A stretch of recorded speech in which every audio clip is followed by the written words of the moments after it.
ಬನ್ನಿ ಫ್ರೆಂಡ್ಸ್, ಇವತ್ತು SP monoblock motor ನಿಕೋ ಕಂಪ್ನಿ ಕ್ರೌನ್ ಆಟೋ ಸ್ಟಾರ್ಟ್ ಯೂನಿಟನ್ನು ಸೆಟ್ಟಿಂಗ್ ಮಾಡೋದು ಹೋಗೋಣ.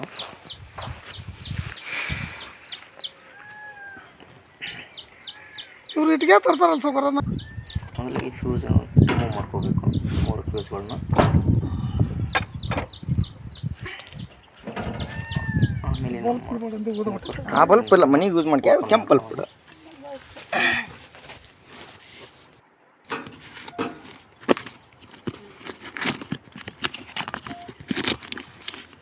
ಫ್ರೆಂಡ್ಸ್, ಕ್ರೌನ್ ಕಂಪ್ನಿ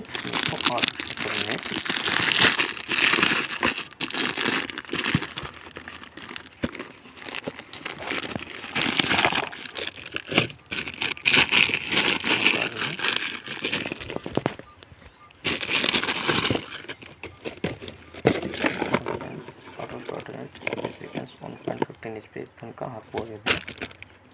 1 HP ಇಂದ 15 ಪೀಸ್ ಮೋಟ್ರಿಗೆ ಓನ್ಲಿ.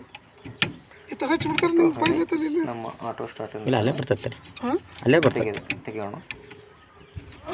ಮಾಡ್ಕೊಳ್ಳೋಣ. ರಿಲೇ ಯೂನಿಟ್ ಏನಿರುತ್ತಲ್ಲ, ರಿಲೇ ಯೂನಿಟ್ ಮೇಲೆ ಕನೆಕ್ಷನ್ ಆಗಿರುತ್ತೆ ಈ starter unit, auto starter unit.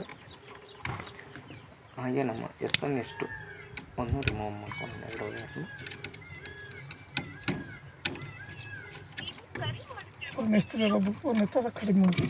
ಎತ್ತಲ್ಲ. ಒಮ್ಮೆ ಮೆತ್ತನ ಒಮ್ಮೆ ಮೆತ್ತರ ಒಮ್ಮೆ ಮೆತ್ತಲ್ಲ ಅವರು. ಸ್ವಲ್ಪ ಸ್ಕ್ರೂ ಟೈಟ್ ಆಗಿದೆ.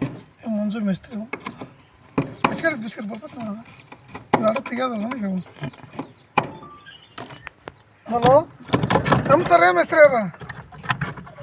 ನೀವು ಕರೆಕ್ಟ್ ಹೇಳ್ತಿಲ್ಲ, ಏನು ಹಾಕಿಲ್ಲಲ್ರಿ ಇವನು. ಸ್ಟಾರ್ಟ್ ಯೂನಿಟನ್ನು ಅಲ್ಲಿ ಸೆಟ್ ಹಳೆವ್ರಿ ಸಾಸ್ಲು ಹೊಡೆದ್ವು.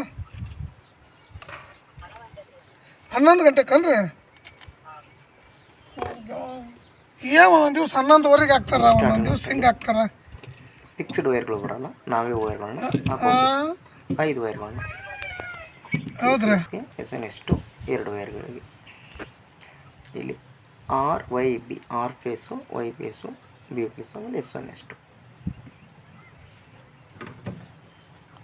ಅಲ್ಲಿ ವೈರ್ಗಳು ಕಲರ್ ಬೇರೆ ಇಲ್ಲದ ಕಾರಣ ಒಂದೇ ಕಲರನ್ನು ಹಾಕೊತ ಇದ್ದೀನಿ. ಅದನ್ನು ಇದನ್ನು ಮಾಡಕ್ಕೂ ಹೋಗಂಗಿಲ್ಲ.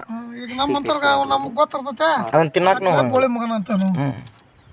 ಆ ಟೈಪ್ S1 S2 2 ವೈರ್ನ ಇಲ್ಲಿ ಸ್ಟಾರ್ಟ್ ಪುಷ್ ಬಟನ್ನಲ್ಲಿ ಹಾಕಿದ್ದೇನೆ.